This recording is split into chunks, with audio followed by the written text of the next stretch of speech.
A partir de este momento vamos a iniciar la grabación.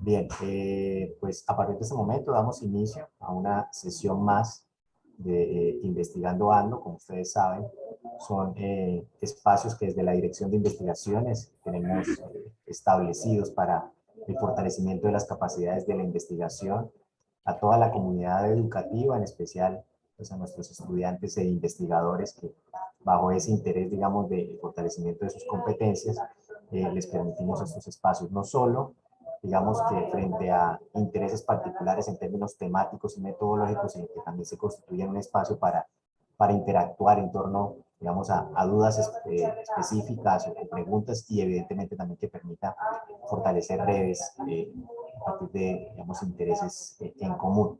El día de hoy nos acompaña el coordinador de investigaciones del área de sociojurídica. Y bueno, hoy nos permitirá hablar o nos ampliar un poco sobre el tema de las implicaciones de los métodos de recolección de datos en investigación.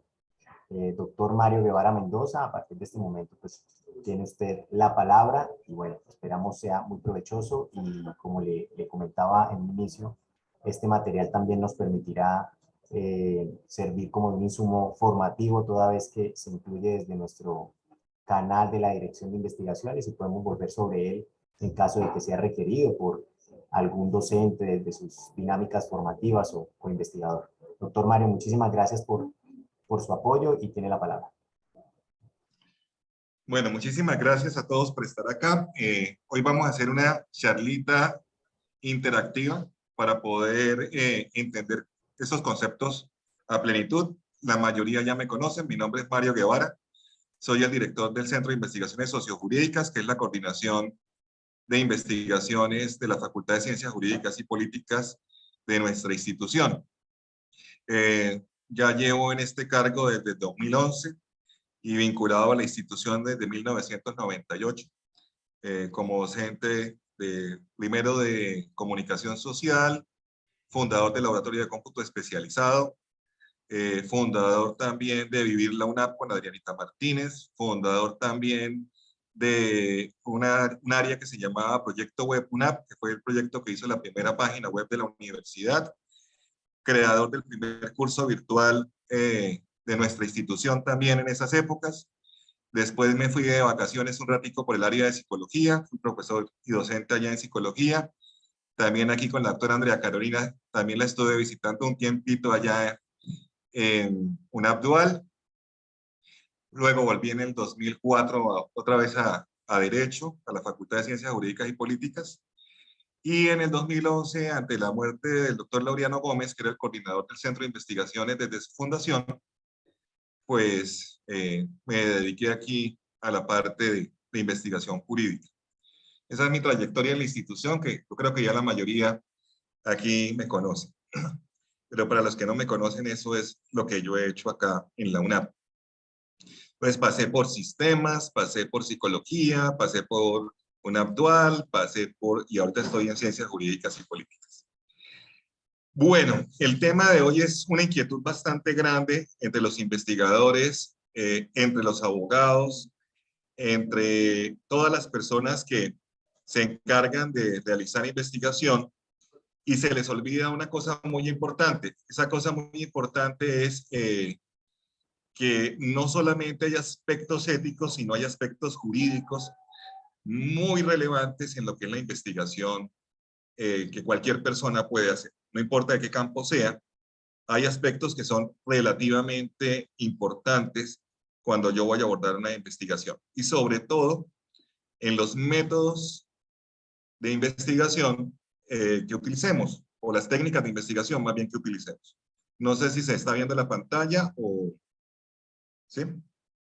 Bueno, entonces como les dije que esto iba a ser interactivo, la primera pregunta que les voy a hacer, ¿quiénes de los que entraron a la charla del día de hoy leyeron lo que estaba en el encabezado de la charla del día de hoy?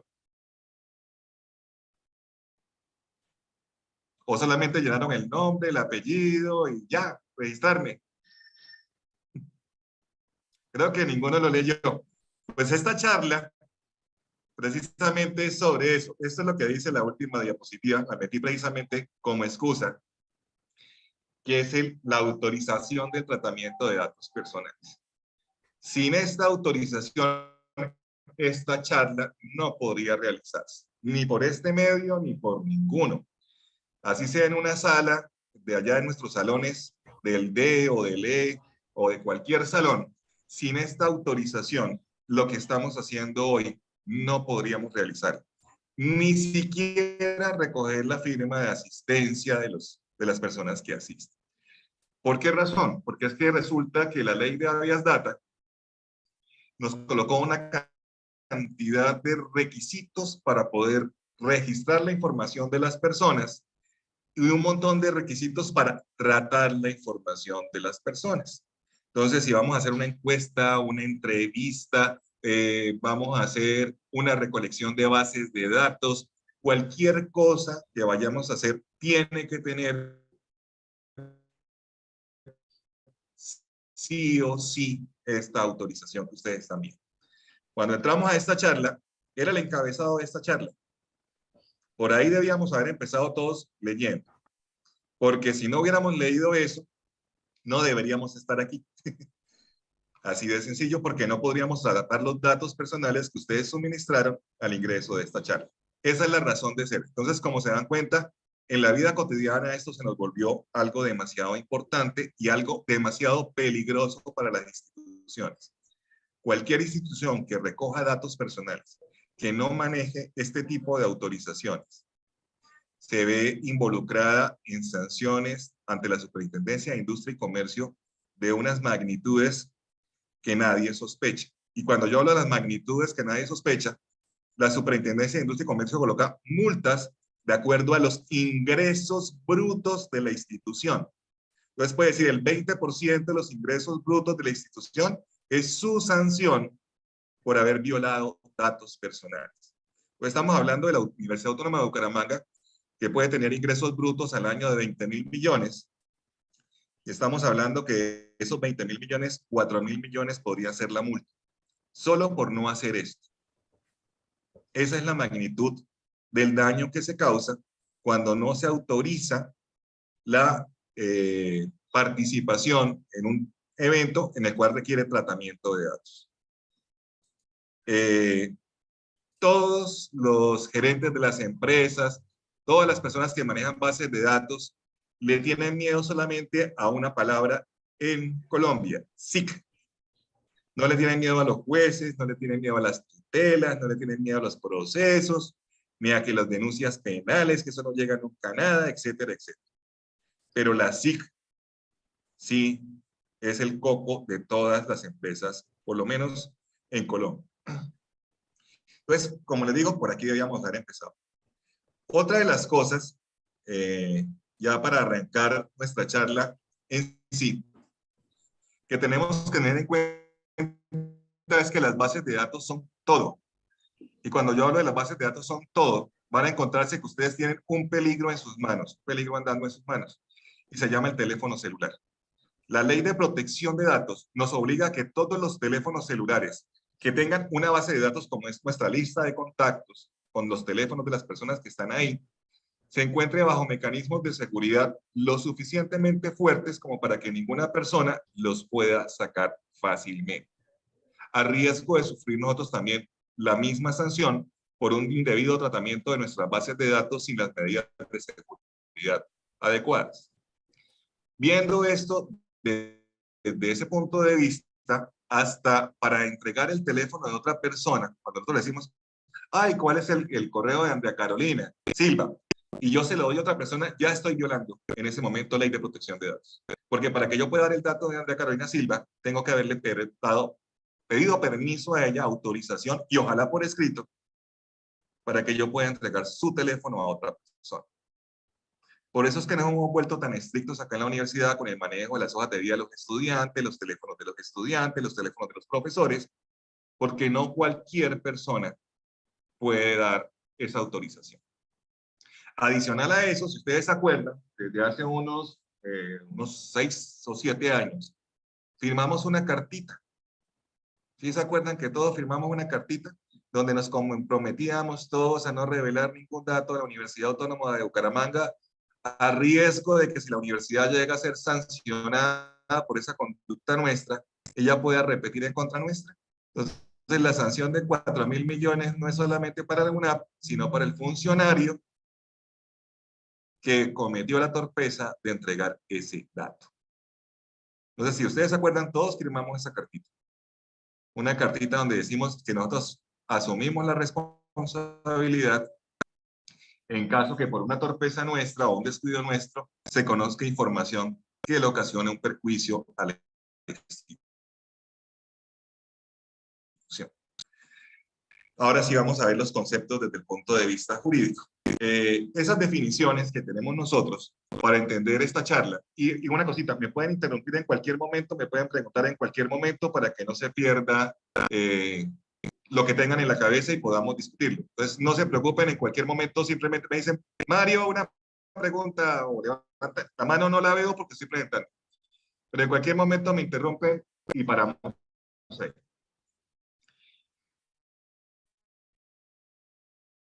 ¿Por qué inicié mostrándoles la sala? Porque ese es el primer concepto, autorización. Siempre haber consentimiento escrito, anterior, expreso e informado. Esas palabritas son muy complicadas de entender. ¿Por qué muy complicadas de entender? Porque no hay consentimientos generales para todas las actividades. Cada actividad que se realice es una actividad que sí o sí debe tener consentimiento para esa actividad. Esa autorización es actividad por actividad. No hay consentimientos generales. Y el consentimiento tiene que decir para qué es específicamente. Por eso se habla expreso. Previo porque los consentimientos no se toman antes. Ninguna autorización se da, perdón, no se dan después. Se dan siempre antes. Tienen que ser por escrito, expresas e informadas. La persona que da el consentimiento, que da la autorización, debe poder comprender. Por lo tanto, entre comillas, por una definición legal, que es la de la mayoría de edad, los menores de edad no pueden dar esta autorización. Lo tienen que hacer a través de sus representantes legales, que son sus padres. Entonces, en toda charla, en toda entrevista, en toda encuesta o en cualquier actividad en la cual involucremos menores de edad, ellos no pueden autorizar. El que va a tener que autorizar es su papá o su mamá. Y en caso de que no tenga papá o mamá, la persona que hayan designado como representante legal. Adicional a eso, no basta el solo consentimiento del papá. El papá puede decirle, yo autorizo a mi hijo para que los menores de edad tienen un documento adicional que se llama asentimiento. Es decir, el consentimiento de los padres, porque él no lo puede dar, y el asentimiento a participar del menor. Entonces, toda autorización para tratamiento de datos personales en Colombia para menores de edad consta de 2 documentos. El documento donde el padre autoriza a que se recolecten los datos personales del menor y el asentimiento del menor a participar. Porque el papá tampoco puede obligar a su hijo a hacerlo. Esa es la razón del asentimiento. El papá consiente en el manejo de los datos, pero el menor asiente en su participación. Sin esos 2 documentos, ustedes están en un lío muy grande. Y un lío muy grande, ¿por qué?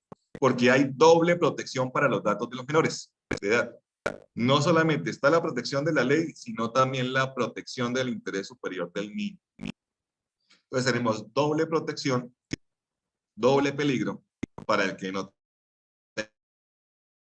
tenga cuidado con el manejo de los datos de los menores de edad. ¿Sí? Segundo, aviso de privacidad. Toda institución y toda persona debe garantizar la privacidad de los datos. Es decir, la forma en que se va a poder utilizar ese dato y la forma en que se podrá acceder a ese dato.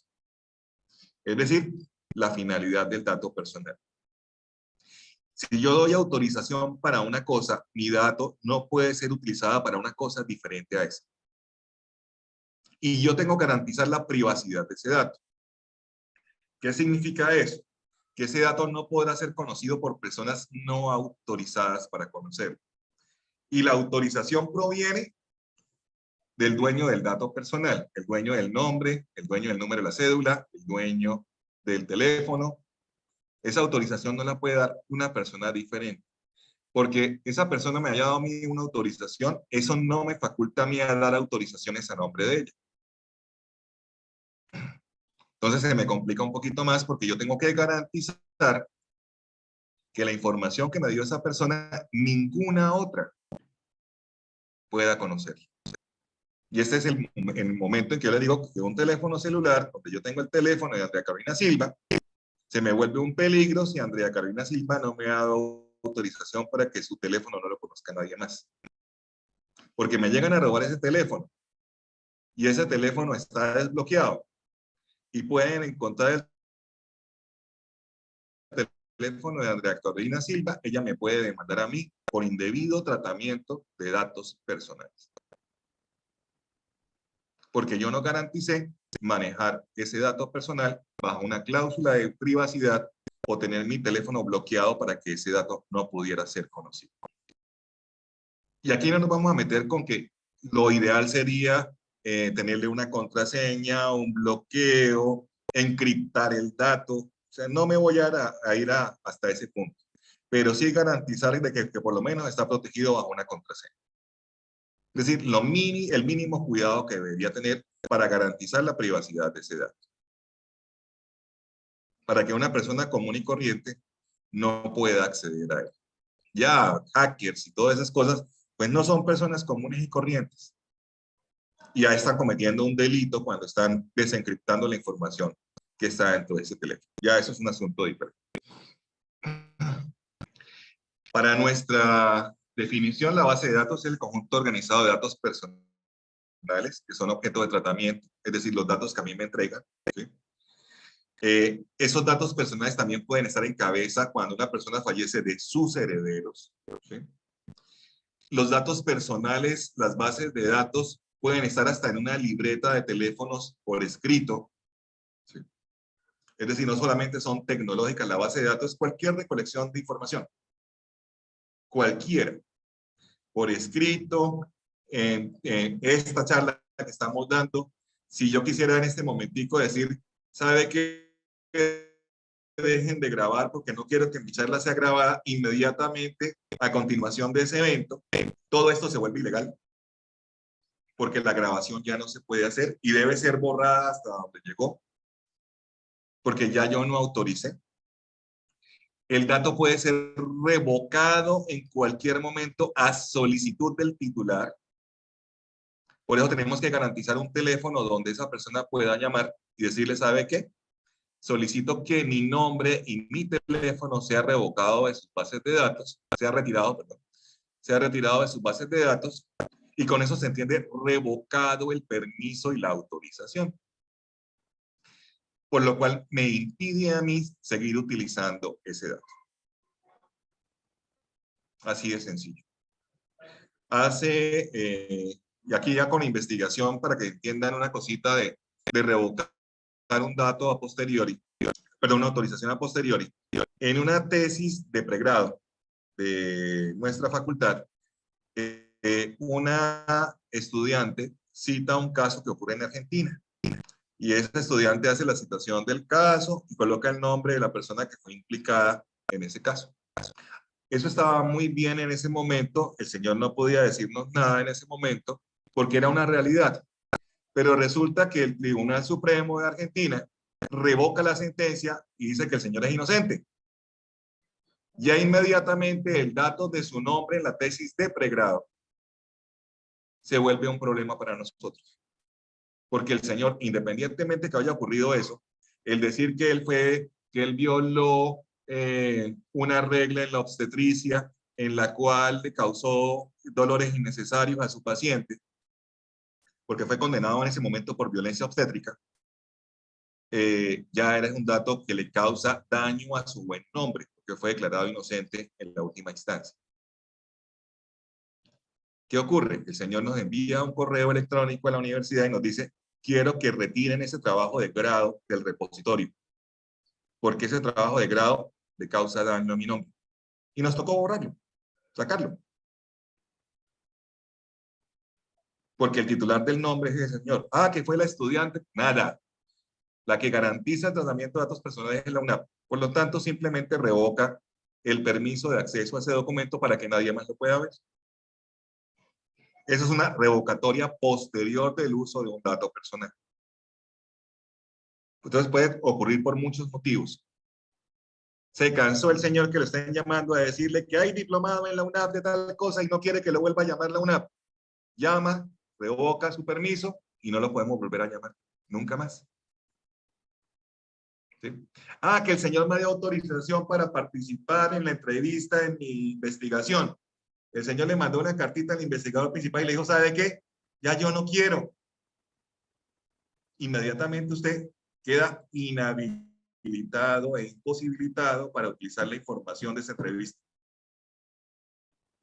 Porque es una revocación posterior. De las bases de datos en el momento en que lo solicita. Entonces, no es solamente previo, sino que posteriormente yo puedo revocar los permisos de tratamiento de datos personales. E imagínense que aquí solamente estamos hablando de el nombre y el teléfono. No hemos llegado a nada más. Y ya tenemos este montón de limitaciones al uso de la información.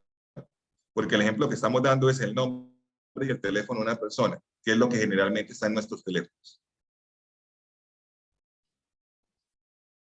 Entonces, mucho cuidado, porque el teléfono del investigador, en cualquier consentimiento informado, en cualquier autorización de uso de datos, debe estar disponible para las personas que dieron esos datos. Eso es obligatorio. Un consentimiento informado donde no vaya el teléfono y el correo electrónico del investigador principal, ya denlo por mal hecho. Denlo por mal hecho. Porque vamos a estar nosotros en un lío jurídico en la universidad si esa persona ha estado tratando de comunicarse con el investigador para solicitarle el retiro de sus datos personales. Y recuerden lo que hablábamos, con la cartica que firmamos nosotros, si a la UNAP le llega a pasar algo, a nosotros nos va a pasar igual. Entonces, mucho cuidado con eso. ¿Sí? Donde no haya forma de contactar al investigador principal, ya tenemos un problema grande. Y aquí para las dos Andreas, que son miembros del comité de ética, mucho cuidado, que si el investigador principal se retira de la institución, la responsabilidad de tratamiento de datos cae en el Tribunal de Ética. Porque ellos son los que tienen que salvaguardar que todo esto se esté cumpliendo. Entonces hay que tener mucho cuidado con eso. Voy a poner un caso también. No sé si hay aquí alguien de ciencias de la salud. El lío que tenemos con las neveras. Nosotros tenemos un montón de muestras del proyecto GEMPE, si no estoy mal, que fue la doctora Norma, la doctora Claudia Páez y la doctora, no recuerdo quién más, Luis Alfonso, también creo que estaba en GEMPE. Cuando se hizo el consentimiento informado para la toma de las muestras del proyecto GEMPE, dentro de ese consentimiento informado no se pidió la autorización para destruir muestras. Y recuerden una cosa que acabamos de ver, previo. No puede ser posterior. Por lo tanto, tenemos la obligación de custodiar esas neveras y esas muestras hasta que la UNAP desaparezca. Y eso vale un montón de dinero porque eso no es cualquier nevera. Ese es un lío que tuvimos y en ese tengo yo cierta culpa porque era del comité de ética de esa época, en que no pedimos nunca que, oiga, y después de que termine el proyecto, ¿qué vamos a hacer con todo esto? Nunca se pensó. Y una de las cosas que podíamos haber hecho y haber dicho ahí, que usted también consciente para que la muestra, una vez terminado el proyecto, sea destruida. Para no tener que tener una custodia perpetua de una muestra de esas personas. Ese tipo de asuntos son los que nos complican en el momento en que esto empieza a especializarse más. En el momento en que esto se vuelve algo mucho más complejo. Y esta ley nos lo volvió más complejo. Hay que tener también en cuenta dos datos, que son los datos personales y los datos públicos. Dato público, todo aquello que se pueda conseguir en documentos del Estado. Yo puedo ir y pedir un registro civil de una persona y saber si es casado o si es soltero. Entonces, ese estado civil no es un dato que tenga protección. Si yo me presento a todo el mundo con una tarjeta de presentación que dice abogado, inmediatamente vuelvo ese dato un dato público. Es decir, a todo lo que yo le haya dado publicidad, todo lo que publicamos en Facebook, lo convertimos en un dato público. O sea, la gente no sabe el daño que se hace cuando hace publicaciones en redes sociales, porque todo lo que publica esa persona es un dato público. Y se mete en un lío muy grande. Es decir, consejo de abogado bastante fuerte. Cuando ustedes suban una foto a redes sociales, procuren que solamente ustedes aparezcan en esa foto. Porque la segunda parte de esta charla con la doctora Andrea y conmigo es la sesión de derechos de imagen. Y viene un asunto gravísimo. Cualquier persona que aparezca en una foto que yo subo a las redes sociales tiene que haberme dado consentimiento escrito, previo, expreso e informado. Obligatoriamente. Yo no puedo utilizar la imagen de las personas sin autorización previa. Entonces, ojalá utilicen las redes sociales solamente con las fotos de ustedes y con la información de ustedes. Porque todo lo demás inmediatamente se vuelve en una violación de habeas data. Inmediatamente. ¿Por qué razón? Porque no tienen la autorización de esas personas. Ustedes han visto que en la mayoría de los noticieros, cuando sacan una imagen así donde hay personas, le emborronan la cara. Y le emborronan la cara simple y sencillamente porque a todas esas personas no le pidieron autorización. Todas las personas que ustedes ven en las imágenes de televisión, antes de que le hagan la filmación, tienen que haber dado su consentimiento y su cesión de derechos de imagen. Sin esos dos documentos no se puede hacer ese video. Que eso nos vamos a llenar de papeles por todos lados. Sí. Aprovechenlos. Más adelante hablamos de eso. Y se puede hacer en digital o se puede hacer en papel. Entonces, datos públicos, todo lo que nosotros hayamos vuelto público. ¿Sí? Datos de la profesión, datos del oficio, los datos que aparecen en el registro civil, todo lo que hayamos metido como información en un registro público, en un documento público, toda la información que hayamos suministrado nosotros a un medio de comunicación, voluntariamente, a un medio de comunicación, todo eso se nos va a convertir para nosotros en un dato. Datos sensibles. Todos los datos que afecten la intimidad del titular. Absolutamente todos. Todo lo que hable sobre mi creencia religiosa, mi creencia filosófica, mi origen racial, mi pertenencia a organizaciones, cualquier interés del cual yo no doy información a cualquier persona. Ni orientación social, sexual, la historia clínica. La historia clínica es uno de los datos sensibles más peligrosos que puede existir en este mundo, porque solamente tienen derecho a conocer la historia clínica el médico tratante y el titular de la información. Si el titular de la información no autorizó al médico tratante, este es un ejemplo, para que después de la muerte del paciente dijeran de qué murió, el médico tratante no lo puede decir. Si el paciente le dice al médico tratante, a mi familia no le vaya a decir nada de mi historia clínica, ni de lo que yo tengo, el médico tratante no puede revelar esa información. En la historia clínica solamente dos personas pueden conocerla, el médico tratante y el titular. Por eso siempre que vamos a hacer investigaciones sobre historias clínicas, vamos a tener muchos inconvenientes porque la única persona que puede autorizar el acceso a esa historia clínica es el paciente. ¿Quién puede hacer investigación sobre sus historias clínicas? El médico tratante. Siempre y cuando los datos que utilice sean datos meramente estadísticos que no permitan la identificación de ninguno de sus pacientes. Pues hay que tener cuidado con eso. Datos indispensables, y aquí se vuelve a crear otra protección. Los datos indispensables son, por ejemplo, nuestra historia laboral. La historia laboral tiene una protección muy parecida a la de la historia clínica. Solamente la puede conocer el jefe directo, el jefe de personal y nadie más. Ah, bueno, y el psicólogo en el caso de que se haya selección por psicología. Y esa selección de psicología y esa historia de psicología también tiene protección, como la historia clínica. Entonces, la hoja de vida laboral nuestra que está almacenada en nuestra institución tiene datos indispensables, pero son datos reservados.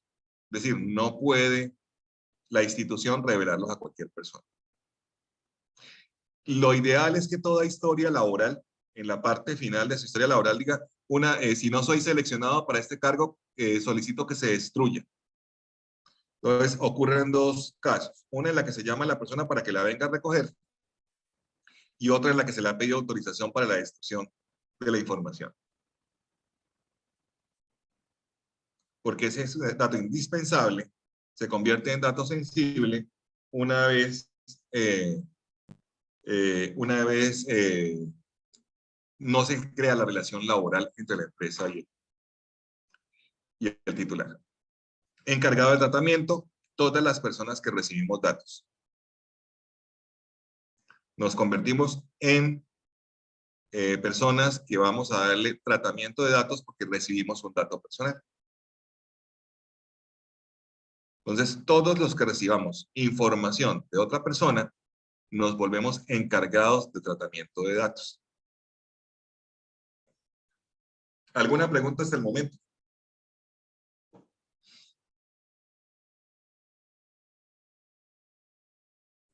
Mario, yo tengo una pregunta. Esto es en Claro. el ámbito un poco más laboral, pero laboral con fines de investigación.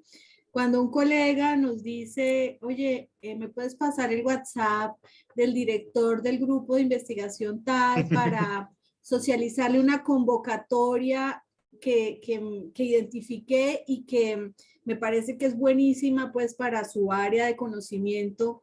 ¿Qué camino debe tomar el portador de esa información de convocatoria que sería de utilidad para el director del grupo y a su vez sus investigadores con este tema? Bueno, listo. Entonces aquí vienen dos cositas. La primera, no cualquier persona en la institución puede hacer grupos de WhatsApp, que estén protegidos, obviamente. Tiene que haber una persona encargada de la administración, y eso siempre le hemos dicho, de redes sociales, de grupos, de WhatsApp y todo eso. No deberíamos irlos creando indiscriminadamente, porque debería haber una persona encargada que tenga autorización para el manejo de los datos de todo el personal. Entonces aquí estamos en un asunto laboral, en un entorno laboral. En el entorno laboral, en teoría, la persona que podría crear todos estos grupos en línea, aquí en la institución, Ah, ¿por qué? Porque ella es la jefe de personal y tiene acceso a los datos de todos. Y nosotros le debemos cierta subordinación laboral a esa persona y ella podría crear absolutamente todos los grupos que quisiera. Viene una subcategoría. Los que somos directores 1, decanos, directores de programa y directores, a ver, ¿qué categoría me falta? Director 1, decano, director de programa, director de departamento. Podrían crear grupos con todos sus subordinados de ahí para abajo. Es decir, los que tienen vinculación a la facultad. El decano podría crear un grupo de WhatsApp con todos los profesores de su facultad, porque se le debe subordinación laboral. Es decir, ellos también estarían autorizados para crear, pero no lo podría crear con los vicerrectores. Hacia arriba no podría hacer nada, hacia abajo sí. Es decir, esas categorías de subordinación laboral nos dicen hasta dónde puede llegar la posibilidad de que yo lo haga. Eso desde el punto de vista de hacerlos a la fuerza. ¿Cuál es la otra opción? Que es la que normalmente nosotros hacemos. Oiga, Mario, vamos a crear un grupo de investigaciones. ¿Usted desea participar? Ah, sí, listo. Y entonces me incluyen. ¿Y qué ventajas hay con el WhatsApp? Con el WhatsApp hay una ventaja, que si ya yo no quiero seguir ahí, simplemente me salgo. Se entiende revocada la autorización. Y ahí sí hay un problema. Si yo me salgo del grupo, el administrador del grupo no debería volverme a meter a juro, a no ser que yo se lo solicite. Porque ahí sí estaríamos violando esa protección. ¿Sí? Entonces, tenemos Mario, ese ese inconveniente. pedacito no lo entendí. Otra vez. Como la autorización la revoco yo, cuando yo me Ajá. salgo de un grupo de WhatsApp, entiendo que he revocado mi autorización para que me vuelvan a meter. Todo el mundo debe entender que cuando yo me salgo voluntariamente es porque revoqué la autorización. El administrador del grupo no debería volver a intentar a meterme, sino se lo solicito yo como titular del dato. Es decir, si yo me salgo de un grupo, ay, es que Mario me salió, pero es que él tiene que estar acá y me vuelve a meter, ahí sí hubo una violación. Porque yo desautoricé a todo el mundo a que me vuelvan a meter ahí cuando me salgo. Ok, ahora sí. Vale, gracias. ¿Sí? Y Ahí ahí en viene eso otro, tenemos todos un montón de errores todo el tiempo. muchísimos, muchísimos, y más con una cosa que, porque en Estados Unidos las cosas son un poquito más flexibles en algo. ¿Cuál es el principal inconveniente en un grupo de WhatsApp? Que inmediatamente me meten en un grupo de WhatsApp, yo conozco los teléfonos de todos los demás. ¿Sí?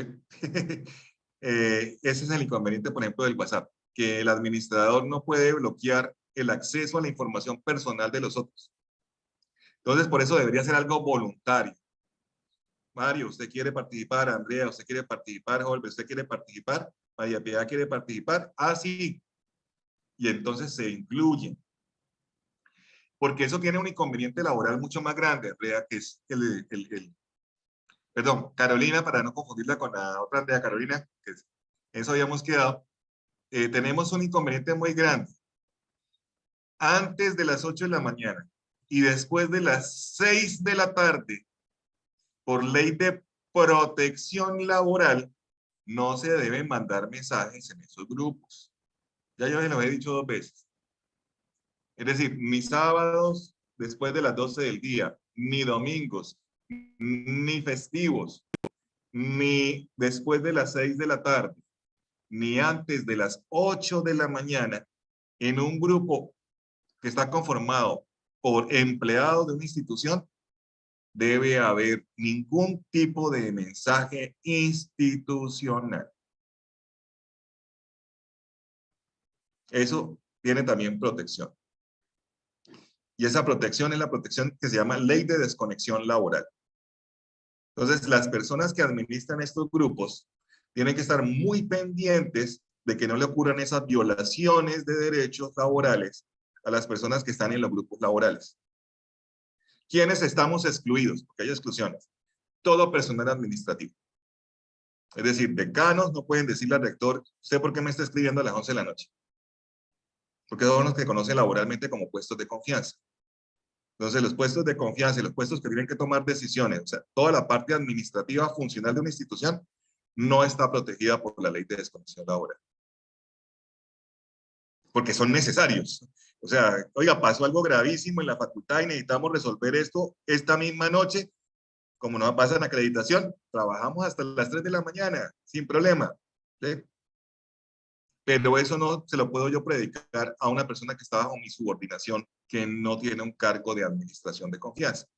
Entonces, hay excepciones. Entonces, en estos grupos de WhatsApp que tenemos nosotros, deberíamos procurar, porque hay gente administrativa, hay gente no administrativa, hay profesores que tienen ese derecho, esos sí tienen ese derecho.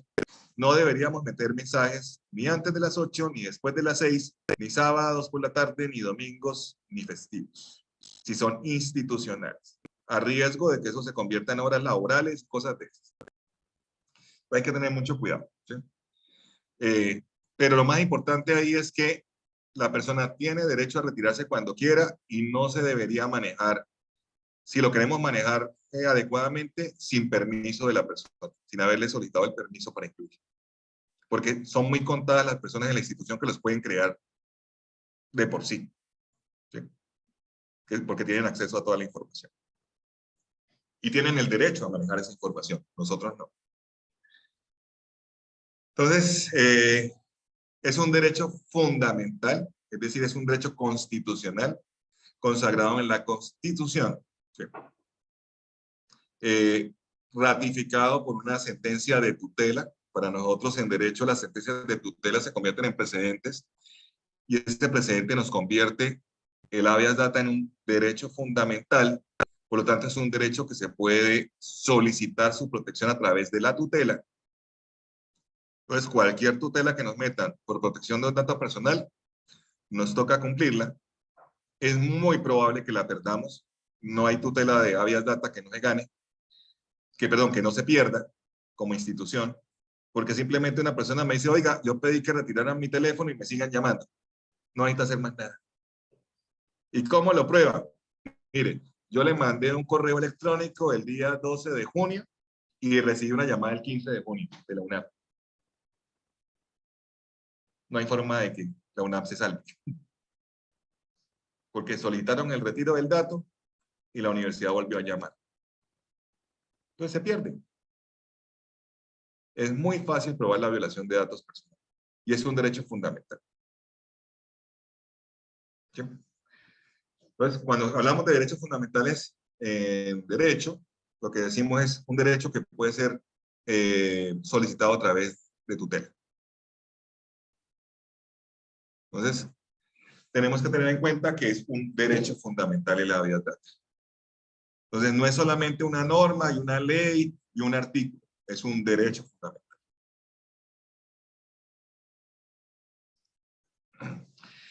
¿Qué deberes tenemos nosotros? Y eso sí los podemos ver aquí rapidito porque no es algo así que tengamos que tenerlo en la memoria ni nada. Garantizar el ejercicio de su derecho a la habeas data, conservar la información bajo las condiciones de seguridad necesarias, realizar oportunamente la actualización, rectificación o supresión de los datos, ¿sí?, que la ley nos exige, tramitar las consultas y los reclamos formulados. Otra cosa, cuando nosotros manejamos bases de datos, cuando nosotros manejamos derechos fundamentales como este, tenemos que tener una cosa que se llama PQR. El PQR, de preguntas, quejas y reclamos, el PQR sirve para una cosa, para dar trazabilidad a las consultas y los reclamos. Es decir, el PQR no es un teléfono al cual nosotros llamamos y le decimos, quita mi dato personal. El PQR es un teléfono que cuando yo llamo a decir, quita mi dato personal, graba la llamada. Y se le da trámite. Y se deja constancia del día, la hora en que se recibió esa llamada. ¿A qué oficina se envió esa llamada? Y ojo, cada 6 meses, no, cada año, a mediados de año, todas las empresas deben mandar a la SIC la base de datos de sus PQRs. Eso es una obligación de las empresas. Las empresas deben mandar a la Superintendencia de Industria y Comercio a mediados de año las bases de datos de PQRs recibidas y qué tratamiento se le dio a ella dentro de la institución. Entonces, eso no es solamente que yo tenga la obligación de tramitarlas, sino que tengo la obligación de tramitarlas y almacenar el qué hice para poder informarle a la superintendencia qué tratamiento le di a esa consulta. Entonces, esto nos obliga a todas las instituciones que manejamos datos de otras personas a crear una base de datos sobre qué trámite le dimos a las consultas y los reclamos formulados por las personas de acuerdo a sus datos personales. Y no solamente datos personales, a cualquier inquietud que hayan hecho. No es un derecho de petición. Ojo, que el derecho de petición tiene otras implicaciones.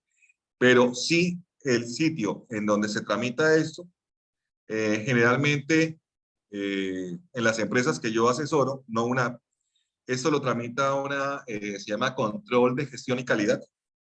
Son las dependencias encargadas de manejar las bases de datos de PQRs.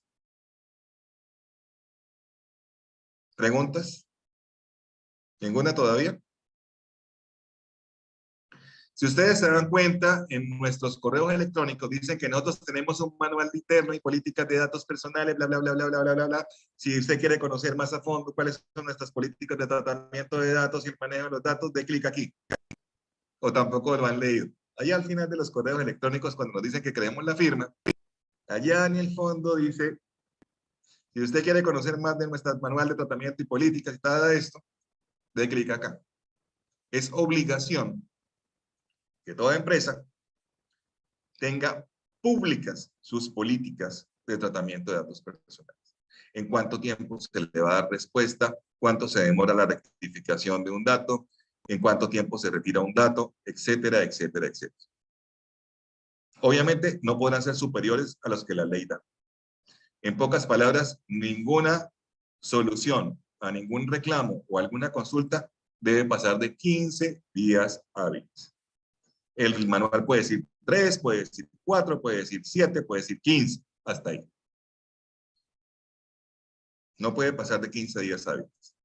Ningún tratamiento que la institución tenga que darle a un reclamo a una persona. Y nos obligan a publicar nuestra política de datos. Ustedes lo encuentran en la página inicial de la universidad, lo encuentran en todos sus correos electrónicos.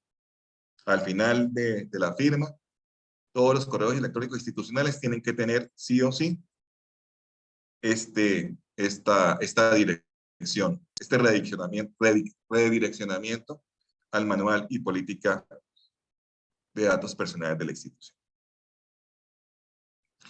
Y por último, dentro de estos deberes obligatorios grandísimos de las instituciones que manejamos y de las personas que manejamos datos, no podemos dar información sino a las personas que pueden tener derecho a ello.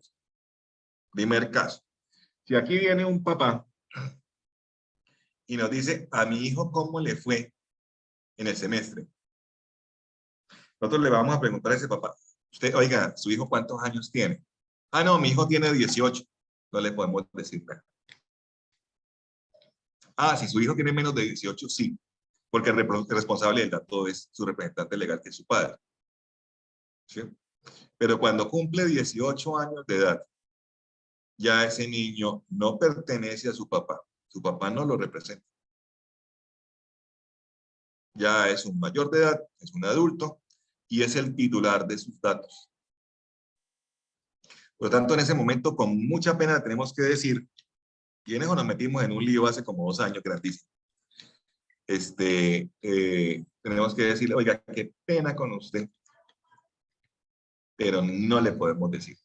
No, pero ¿cómo le fue? Si le fue mal, si perdió matrícula, no le podemos decir. Si su hijo viene acá con usted y nos solicita el favor, que le mostremos a usted la información con mucho gusto. Si su hijo hace una cartica con huella y todo eso, que diga, mi papá está autorizado a dar mis notas, con mucho gusto. Pero si no está autorizado por el titular del dato, no le podemos dar el dato.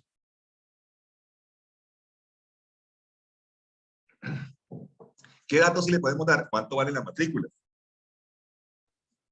Porque como vimos más arriba, más adelante, perdón, antes en la presentación, es un dato público.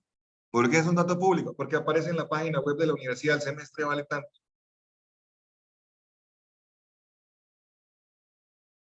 Por eso es un dato. ¿Preguntas?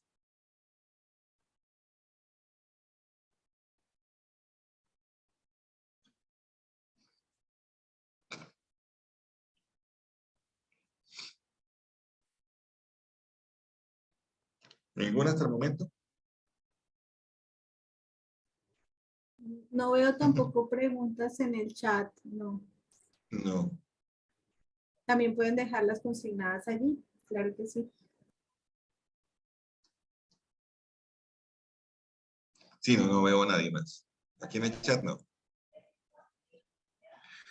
Bueno, y por último, dentro de estas prohibiciones, que ya hemos tratado anteriormente, los datos sensibles, como habíamos dicho, todos aquellos que afectan la intimidad, los datos personales de los niños, niñas y adolescentes con ese especial cuidado, ¿sí?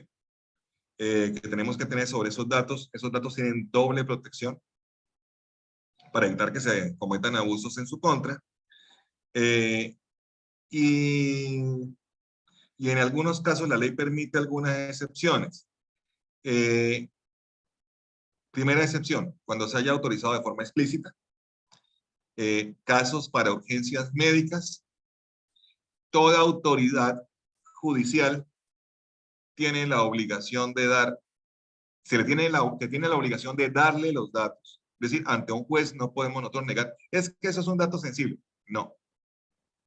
Las autoridades judiciales tienen la obligación y tienen el derecho a conocer todos los datos que puedan preguntar. Es decir, ahí no hay derecho a la intimidad, ahí no hay derecho a nada, porque generalmente los procesos son para garantizar otro derecho y con fines estadísticos. ¿Cuáles son los fines estadísticos que nosotros manejamos, que son datos públicos, así sean niños, niñas y adolescentes? ¿Aquí hay alguien de epidemiología? No veo a ningún epidemiólogo. En epidemiología se manejan mucho los datos para vectorizar enfermedades. Entonces, si a un niño le dio sarampión, ese niño queda vectorizado. Si a un niño le dio dengue, ese niño queda vectorizado. No con sus datos ni nada de eso, sino en qué barrio vive ese niño, qué enfermedad le dio, con qué fin. Con el fin de que no nos pase con el COVID. Es decir, vectorizar es simplemente definir dónde puede propagarse una posible epidemia. Con el caso del dengue es clarísimo. Cuando llegamos y decimos, uy, pues madre, en la universidad llevan 3 casos de dengue, lo más probable es que la universidad se haya vuelto un foco de dengue. Yo tengo que colocar la información de esas personas y vectorizarla. Es decir, de aquí en la Universidad Autónoma de Bucaramanga están estas personas, a estos 3 les dio dengue, lo más probable es que los zancudos de la Universidad Autónoma de Bucaramanga, como hay poquitos, estén regando dengue a diestra y siniestra. Posible poco de epidemia de dengue, Universidad Autónoma de Bucaramanga. Ya en ese momento ese dato, como se volvió un dato estadístico, vectorizado, es un dato que yo puedo manejar tanto para menores de edad, como para mayores de edad, como para mujeres, para hombres, etcétera, etcétera, etcétera. Porque se me vuelve un dato no de identidad, sino un dato de prevención de salud, un dato de salubridad. Entonces, esos datos se pueden volver datos públicos. Y yo puedo ir aquí al municipio y decirle a la Secretaría de Salud, oiga, necesito el mapa de vectorización de tal enfermedad. Ah, listo. Miren, sí, todos los médicos están obligados a entregar el dato. No importa si son niños, si no son niñas, nada, no importa nada. Siempre y cuando no haya forma de establecer su identidad. Entonces son datos que se manejan generalmente encriptados, se manejan 2 bases de datos, una base de datos pública, una base de datos privada. La privada la maneja el médico tratante de la persona y la pública es el dato estadístico para saber dónde está ubicada esa posible foco de infección en una epidemia. Yo creo que con esto es más que suficiente para el tema de datos.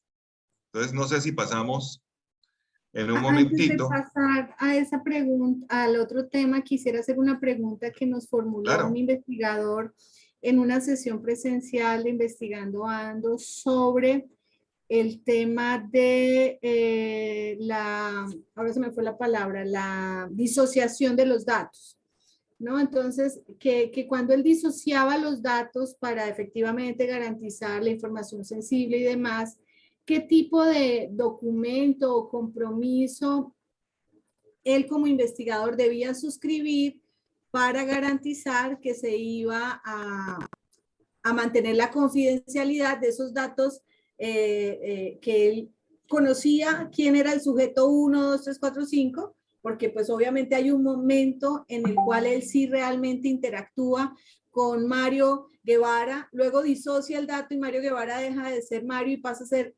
sujeto hombre mayor de edad 1. Que él tenía como duda de cómo hacer esa parte, sobre todo para expresarla en la metodología de investigación para el participante. Bueno, el documento idóneo es consentimiento informado. Es decir, el documento donde va esa posibilidad de recibir el dato, disociarlo, anonimizarlo y utilizarlo, tiene que estar explícita en el consentimiento informado. Entonces, vamos a hablar un tricito de consentimiento informado desde el punto de vista jurídico, más que desde otro punto de vista. El consentimiento informado, primero que todo, el ideal para mí es un video. Y se lo digo a los médicos y se lo digo a todo el mundo. El documento de consentimiento informado ideal debería ser un video. Un video en que se siente la persona conmigo y yo le explique absolutamente todo, tanto para procedimientos médicos, o sea, aquí no estoy metiendo todo, el consentimiento para todo. Yo le digo, oiga, le voy a hacer una cirugía, la cirugía tiene estos riesgos, usted se puede morir en la cirugía, ¿entiende eso? Es más, si no se la hace, usted se va a morir en 3 años, que le pase esto, puede que tenga estos efectos secundarios. Usted me da autorización para intervenirlo quirúrgicamente. Ese es el consentimiento ideal, porque el consentimiento surge de la charla de la persona con el médico o con el investigador. Y esa charla se plasma en un documento. Generalmente nosotros creemos que el documento es un papelito donde nosotros le explicamos la metodología a utilizar. Oiga, eso no lo entiende nadie. A veces ni siquiera el mismo investigador entiende lo que está colocando en el papel.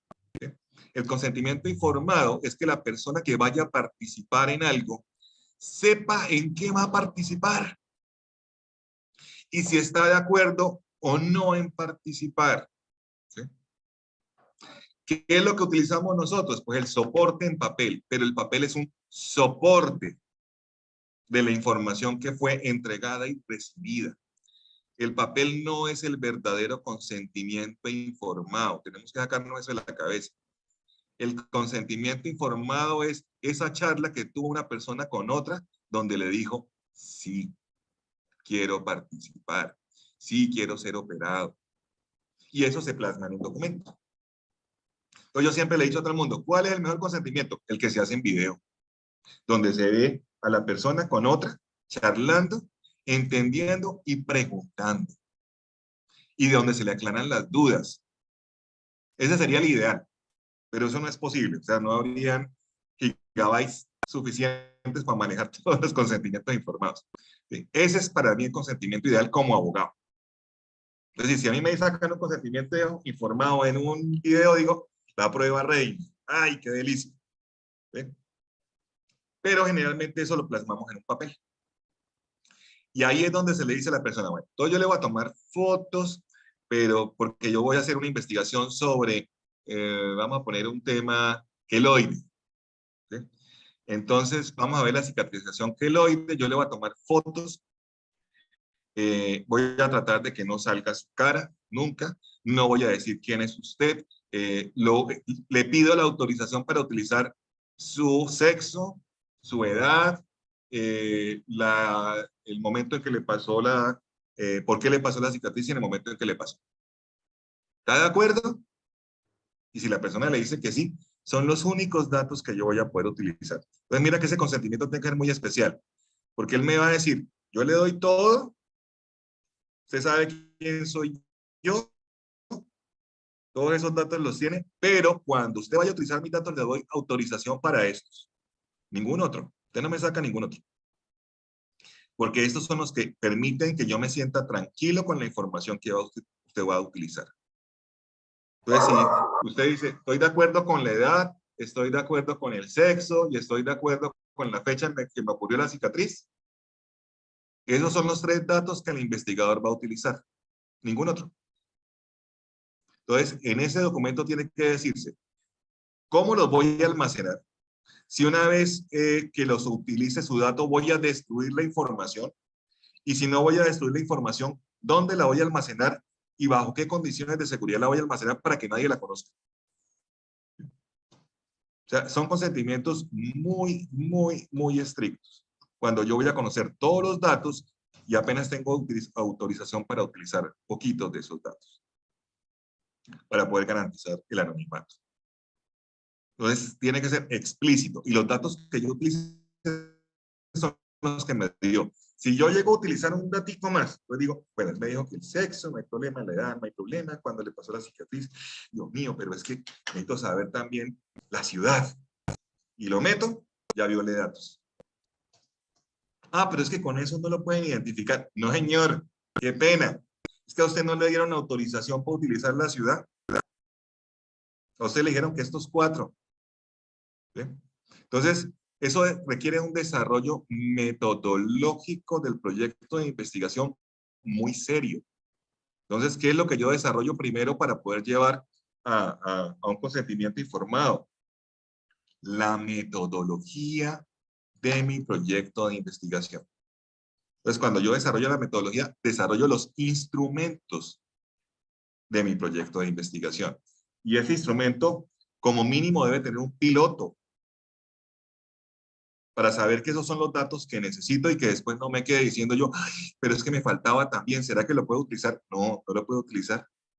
Pero entonces no me va a dar el resultado, pues de malas, porque fue un error metodológico suyo, el que evita que usted haya pedido en el consentimiento la utilización de ese dato adicional. Fue su metida de pata. Usted no se la puede transferir al sujeto de estudio, en este caso. Su metida de pata no va para ningún otro lado, va para usted mismo. Y eso fue un error metodológico. Ahora, desde el punto de vista, que sé que te interesa, desde el punto de vista ético, todos esos errores metodológicos que no permiten diseñar un consentimiento informado o adecuado, también son un error ético. Porque el comité de ética no debe permitir que se utilice un dato. Esa es la conexión, porque la conexión no es porque se haya quedado mal metodológicamente. El comité de ética no puede permitir que se utilice un dato que no aparece en la metodología ni en el consentimiento. Porque ahí ustedes sí son garantes de esa información. Tienen que decirles, qué pena, señor investigador, pero este proyecto no va.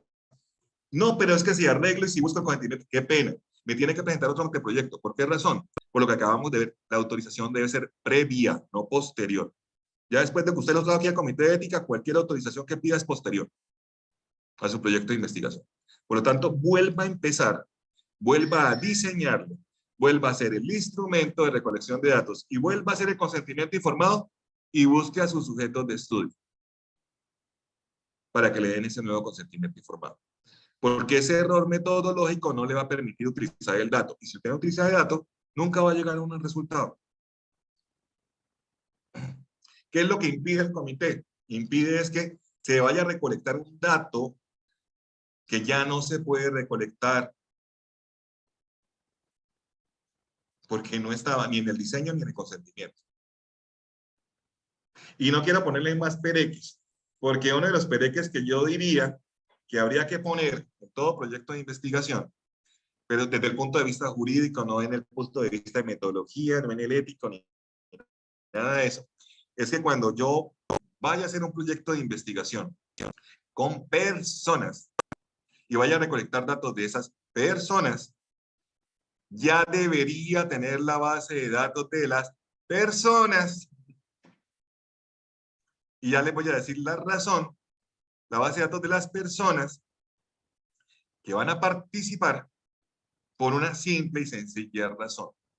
Todo comité de ética, cuando va a revisar una investigación y encuentra que hay personas de minorías en esa investigación, tiene que llamar a una persona representante de las minorías a ser parte del comité. Es obligatorio. No es un representante de la comunidad, es un representante de la minoría. Entonces, si yo voy a hacer, por ejemplo, una investigación con población LGTB y XYZ, perdón, que no me acuerdo el montón de letras que sigue después de eso, yo me quedé en LGTB, y creo que hasta ahí alcanzo, no me acuerdo de más. Si yo voy a hacer investigación con personas, tengo que llevar sí o sí un representante de la comunidad LGTB. ¿Por qué? Porque las cosas que nos parecen muy sencillas a nosotros, que no pertenecemos a la comunidad, para ellos pueden ser sensibles. Y entonces tiene que haber, cuando hacemos investigación con mujeres embarazadas, tiene que haber en el comité de ética sí o sí representante de una mujer embarazada. Es decir, siempre que vayamos a trabajar con minorías, y por eso siempre tenía que crearse las bases de datos en el anteproyecto y no ya en el desarrollo de la investigación, tenemos que poder percibir si nos toca citar al comité a revisar ese proyecto a una persona de esas minorías. Toda decisión de un comité de ética donde no haya participación de la minoría sujeto de estudio es nula. Así de sencillo. Porque es uno de los parámetros que hay en la conformación de los comités de ética. Un representante de las comunidades cuando son minorías. Entonces tenemos que tener muchísimo cuidado. Por eso las bases de datos deberían ya existir en el momento en que yo hago un anteproyecto. Por otra razón también, ¿cómo lo voy a contactar? Que contactar a una persona, como acabamos de ver, no es tan fácil. ¿Cómo consigo el teléfono de esa persona? ¿Cómo la contacto para decirle que participe en mi investigación? ¿Dónde consigo el dato de esa persona? ¿Quién me lo puede dar? Ah, es que yo voy a hacer una investigación con los estudiantes de séptimo semestre. Y la pregunta del millón es, ¿y usted cómo los va a contactar? Ah, no, yo me voy salón por salón. ¿Usted es profesor de séptimo semestre? No. Entonces mejor no se mete en séptimo semestre a buscar estudiantes. Hágalos con los de su semestre. Y los de su salón. Y los de su clase. Porque usted no me puede subir a facultad a decirme, deme la lista de todos los estudiantes de séptimo. Porque nadie en la facultad está autorizada a darle esa información. Entonces, mucho cuidado con eso. Acceder a la información de una persona y contactar a esas personas es peligroso de por sí. Si usted no es tratante de esa información o si usted no está autorizado al manejo de esa información. ¿Te contesté, Carolina? Sí, es que es complejo. Es decir, desde el punto de vista jurídico, de lo que vemos nosotros como abogados, y desde el punto de vista de lo que ve un investigador, hay un precipicio enorme de preguntas. Entonces, cuando a uno le dicen, yo quiero hacer una investigación, voy a poner casos de acá de mi facultad. Cuando los estudiantes me dicen, es que yo voy a ir al colegio de fulanito de tal, yo no sé cuánto a buscar a... No. ¿Pero por qué no? Porque no. ¿Usted por qué? Le pregunto, ¿cómo va a acceder a la información? Es que mi mamá es la rectora. Dije, su mamá podrá ser muy rectora, pero es que el que le puede dar el dato de esos muchachitos es el papá del muchachito, no su mamá. ¿Sí? Su mamá no tiene autorización para dar ni el nombre, ni el apellido, ni la edad, ni en qué curso está, ni el teléfono, ni nada. Su mamá lo que tiene es la obligación de garantizar de que esa información no salga. Entonces no me va a hacer investigación en el colegio preguntándole a los niños del colegio de su mamá, porque su mamá no puede hacer eso.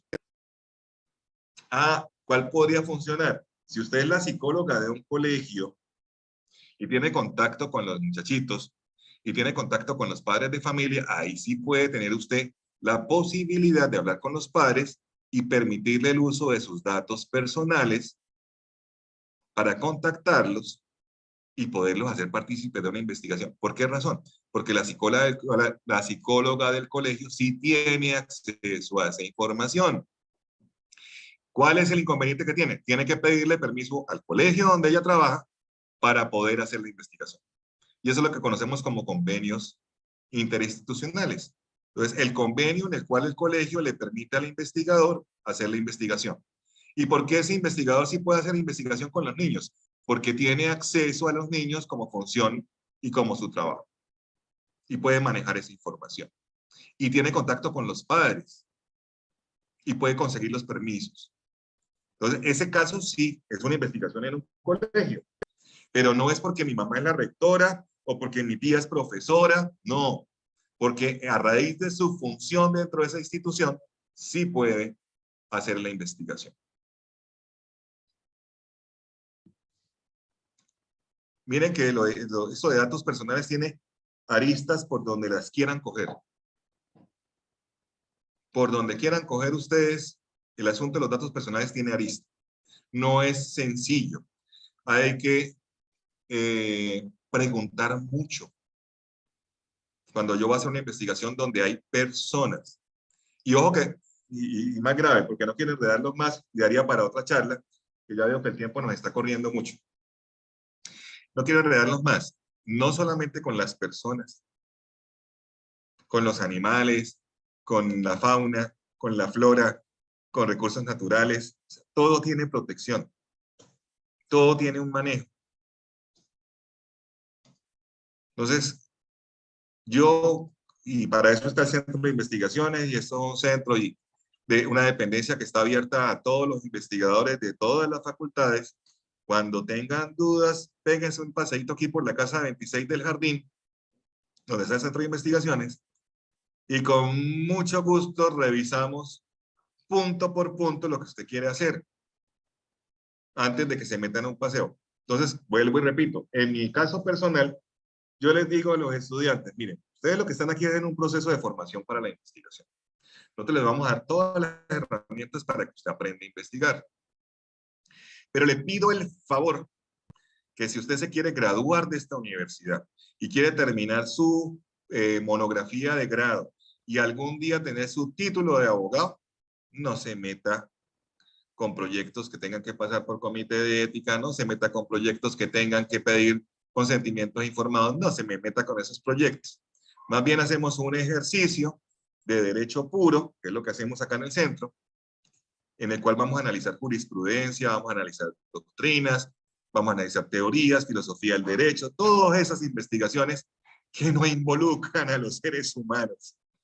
A ver, Andrea, Carolina. Es que se me pasó una pregunta cuando tú hiciste el comentario de si el profesor se va de la universidad, y si recuerdas, dijiste cuando el profesor se va, renuncia, se gana el baloto, pero ya no es titular de la investigación. El coinvestigador, voy a suponer, sube a investigador principal. ¿Qué pasa con el tema ahí de la protección de datos y lo que se haya alcanzado a desarrollar en ese digamos, periodo en que estuvo, digámoslo, pongámoslo más amplio, una persona en una función, un investigador en función temporal, bien sea porque se fue de la universidad haciendo tiempo completo o porque lo contraté como una OPS para una parte puntual del proyecto? Bueno, primer lío. Si en el consentimiento informado aparece el investigador y el coinvestigador, pues ambos están autorizados y no tienes problemas. Okay. Si solamente aparece el investigador principal, el coinvestigador quedó de manitos cruzadas porque él no tiene autorización para manejar los datos. Ok. Es decir, no se puede hacer una sustitución así por sí, porque es que en el consentimiento informado va el nombre del investigador principal. Esa es la persona que me contactó, la persona que me dio la información y a la persona que yo autoricé para manejar. O sea, que primer consejo, tip, es que vaya el equipo investigador completo, investigador principal y los COEs que asistan. Okay. Para que también queden autorizados al manejo de la información. Perfecto. ¿sí? Porque si no tienen eso, no van a poder continuar la investigación con esos datos. Ellos si quieren van y buscan otros consentimientos informados y otros sujetos y otras cosas, pero los que tenía el investigador principal autorizados, no. Listo. Porque ellos no están autorizados ni siquiera para ver la base de datos. Miren, una cosa muy importante en la investigación, y da pie en la pregunta tuya, el investigador principal puede tener acceso y mirar la base de datos. Si los coinvestigadores no fueron autorizados, él no se las puede mostrar. No se, les podrá mostrar ya los datos procesados. Ya cuando hubo esa disociación de datos, eso se los puede mostrar. Pero el dato inicial, el dato en bruto, no. Porque el coinvestigador no estuvo autorizado para conocer la información. ¿Sí? Eso me pasa muchísimo en los, porque yo soy comité de ética de Euromédica. Me pasa muchísimo en Euromédica, que también hacen investigación como clínica, con los datos de médicos tratantes diferentes. Entonces, no, es que, no, señor, no puede. Es que usted es el médico tratante y usted puede hacer investigación sobre sus pacientes.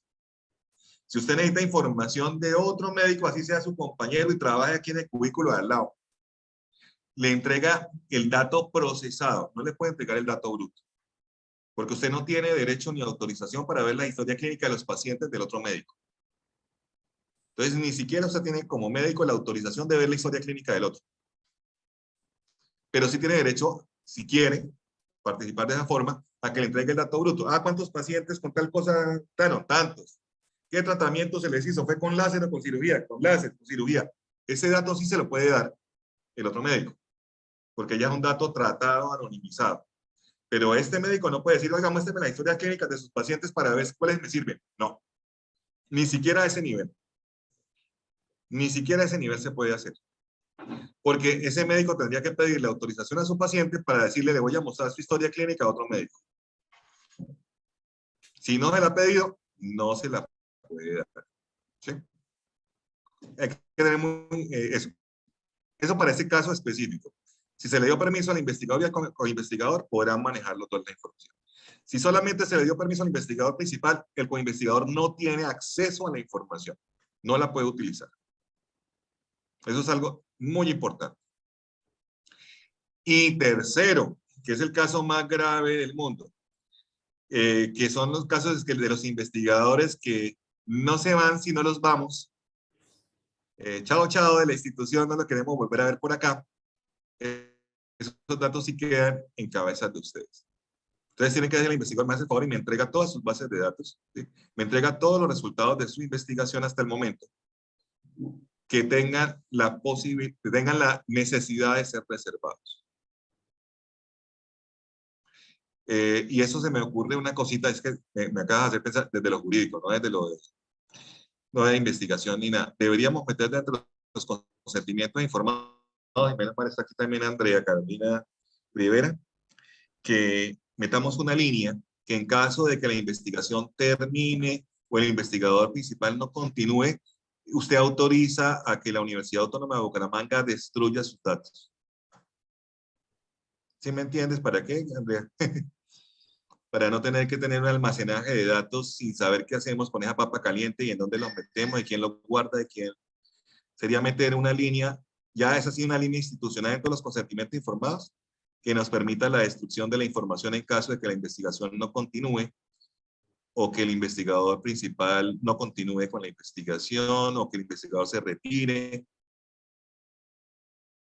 Y dentro de los CONTROSIS, también anótame que dentro de los otros SIS, para mandarle al doctor Lamo también eso, que se coloque la obligación de entregar toda la información preservada en el momento de su retiro de la institución. Me acabas de hacer caer en cuenta de eso desde lo jurídico. Porque si se nos va, ¿qué hacemos nosotros con eso?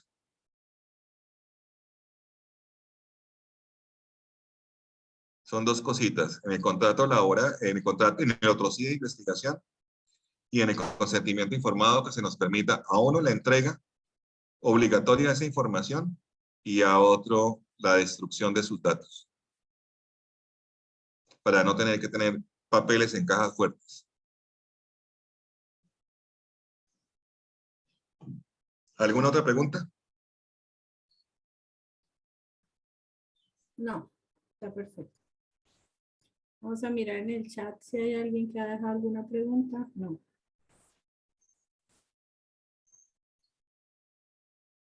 No sé si alguien más.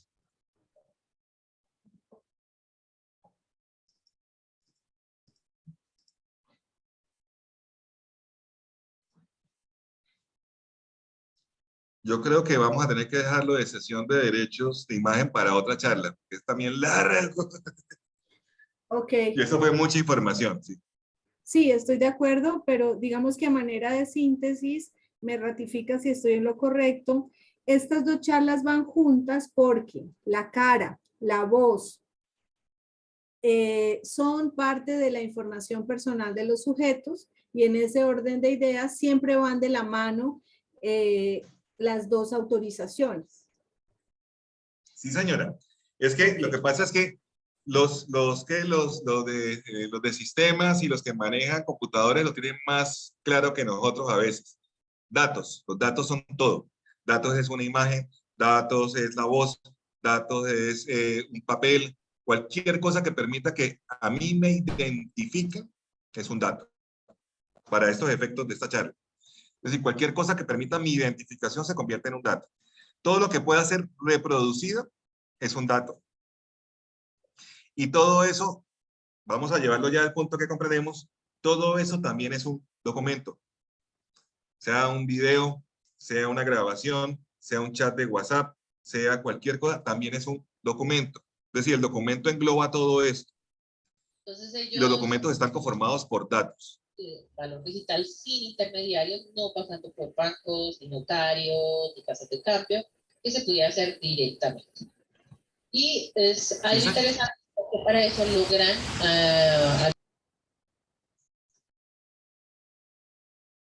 Yamit, se te cerró el micrófono, no te estoy escuchando. Yamit.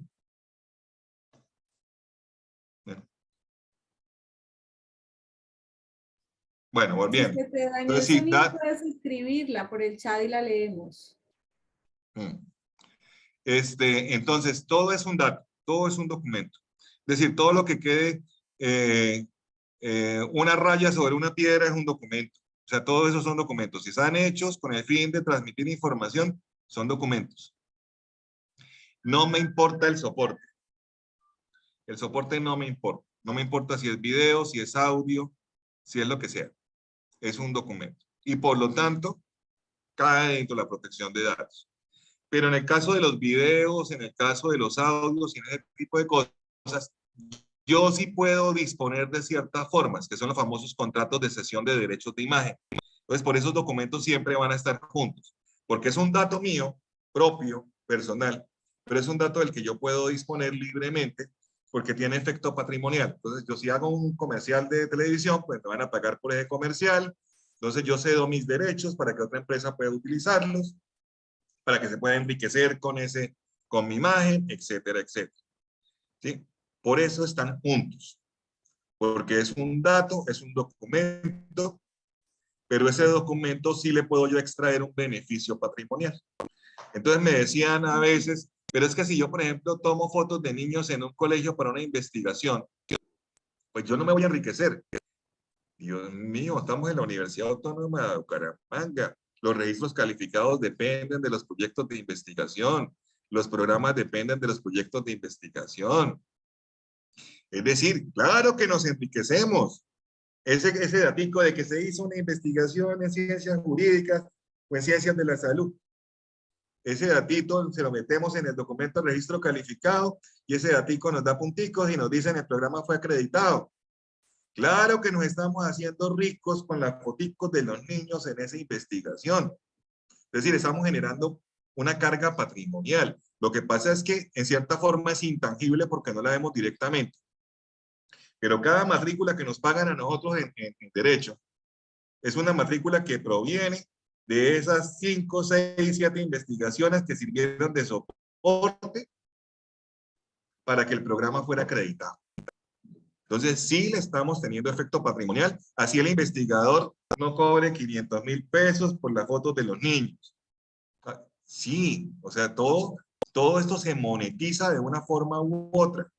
Y por eso esa persona que aparece en ese video, a esa persona que le hacemos una entrevista y la grabamos en video o la grabamos en audio, nos tiene que ceder sus derechos para que el día de mañana no vaya a decir, oiga, ustedes hicieron una investigación con mi carita, sacaron un videíto y ustedes están vendiendo programas de derecho con el registro calificado que sacaron gracias a que mi investigación dio un puntaje y entonces ustedes me deben tanto.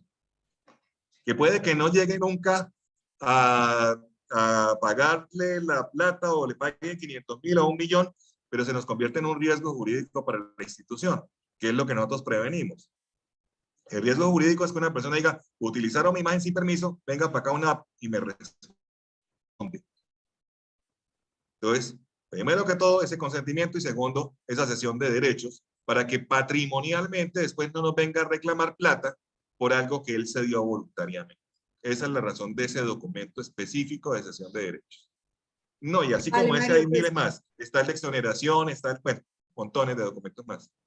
Pero sí tienes razón en que lo hagamos en otra sesión, primero porque es mucho contenido, pero además porque ahora con el asunto de que todos los celulares son una cámara, entonces a la gente se le hace muy fácil tomar datos de registro fotográfico, de audio y video y de pronto lo hacen sin conocer las implicaciones y la responsabilidad que aplica tener ese registro. Entonces lo vemos en otra sesión para no, ¿cierto?, congestionar. Sí. Si ya no hay más preguntas, entonces voy a suspender la grabación, agradecerle a todos los asistentes por haber participado